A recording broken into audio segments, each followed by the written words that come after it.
So in this video, I'm going to talk about what I think is the meaning of art. You can go to art school, you can study, all the isms, Impressionism, realism, Cubism, and you can get into that sort of study of art. But that, in a sense, is art for art's sake. But really, painting ultimately comes down to you look at a painting and it moves you in some way. That can be, it can shock you, it can make you feel good, it can make you feel bad, but that's what art does, and that's really all there is to it. You don't need any knowledge of the history of art in order to appreciate art. It doesn't mean that the history of art isn't interesting and fascinating, and I love reading about the lives of artists, but when it comes to critiquing a painting, ultimately, a painting, they say, is worth 1,000 words, or an image is worth 1,000 words.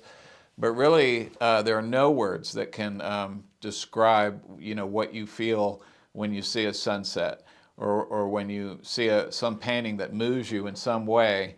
That really is completely independent of, what a critic would say the artist was thinking or what he had in mind. It doesn't mean that all those things aren't interesting, but they really have nothing to do with the ultimate real meaning of art, which is you look at something and it moves you in some way.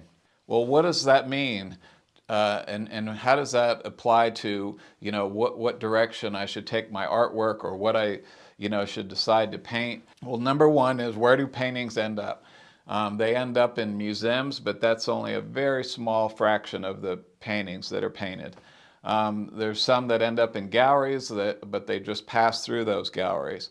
But really, paintings are for hanging in interiors of homes or interiors of buildings where people can see them and appreciate them. Imagine the impact that a painting has on a child, or imagine a painting hanging over the breakfast table for 20 years, and every morning that child wakes up and eats their breakfast, and with that painting hanging over the table. And imagine the difference between growing up in a home with paintings like this all over the walls.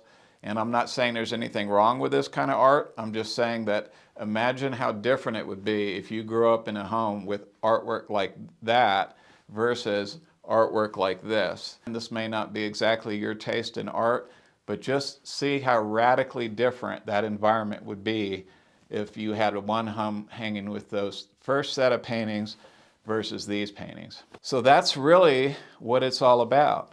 We paint for others. We don't paint for ourselves. And what I mean is, and I'm always talking about this, an artist works alone. Ultimately, you are the one that has to decide what you paint. You have to decide if something's worth painting. It's going to be your taste that guides you, and I 100% believe that. But what I mean is, when you're finished with that painting, it's going to go off and it's going to hang somewhere, and it's going to affect people for years to come. And I think it's actually a really big deal. I grew up in a home where my father had several Andrew Wyeth prints hanging on the walls, and I love Andrew Wyeth paintings. I don't know if it's because I grew up looking at them, but also he would travel all over the world and collect these other paintings. And all of that artwork, without any doubt, had a massive effect on, who I've become as a person. So when you sit down to decide what you want to paint, really stop and think about the impact that your artwork can have on other people. You'll never be able to enjoy your own artwork the way somebody else will. I talk about it a lot. It's the artist's curse, but it's like, if somebody writes a novel, they can't read that novel and experience it like somebody reading it for the first time. If you wrote a movie or created a movie and wrote a screenplay, you couldn't go into the theater and enjoy that movie the way anybody else would. And it's the same thing for painting. So ultimately, we do paint for others, and these paintings, go off, and even after we're gone, they're going to still be there having an impact on people. And so I think it's something that you really should consider when you're thinking about what sort of paintings you want to paint. Oh, I wanted to quickly mention that we have Brushed It back in stock at Geneva Fine Art. So if you've been trying to get hold of some of that, and we've been out of stock for quite a while, but we have that back in stock. And also, we are going to be making paint again. We have some investment and some really exciting developments with the company.